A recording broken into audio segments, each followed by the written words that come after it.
Përshëndetje të nderuar miqtë e mi,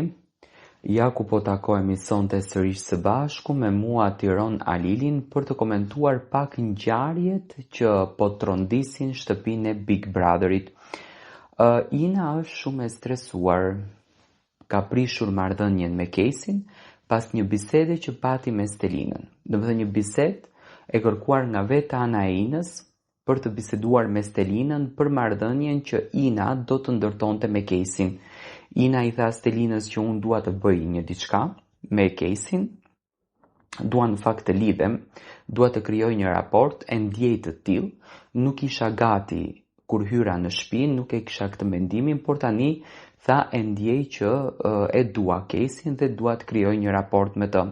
Por para se ta krijoj këtë raportin, dua që t'i vëm pikën mbi i, që mos jemi ky trekëndshi i shumë komentuar. Dhe Stelina i tha që unë kam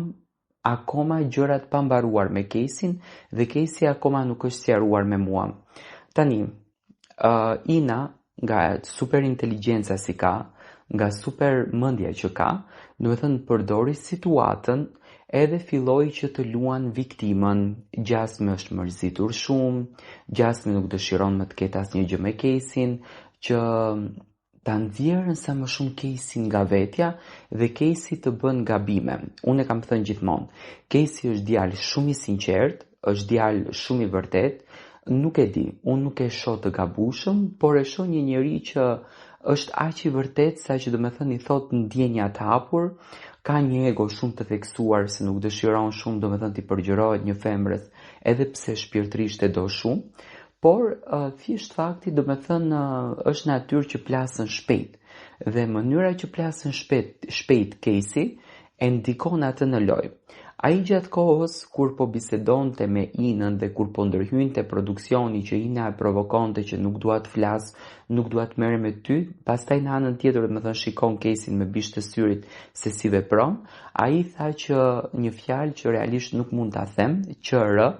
Selinës e prishi gjithçka, domethënë u bë Selina që ty të ndikohesh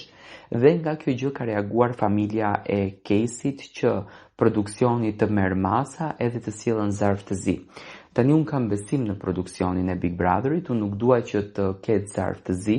sepse duhet njëherë të shqyrtohet tema se nga ku erdhi i gjithë ky mbledh dhe të shikohet domethënë situata që Ina po provokon edhe po e luan rolin e viktimës. Nga që unë ndoqja mirë situatën e pash Inën që nëpërmjet rolit të viktimës mundoheshte që të merrte vëmendjen e Kesit. Do ta komentojmë nesër në mënyrë më të detajuar se çfarë në fakt do të ndodhen me fatin e Kesit.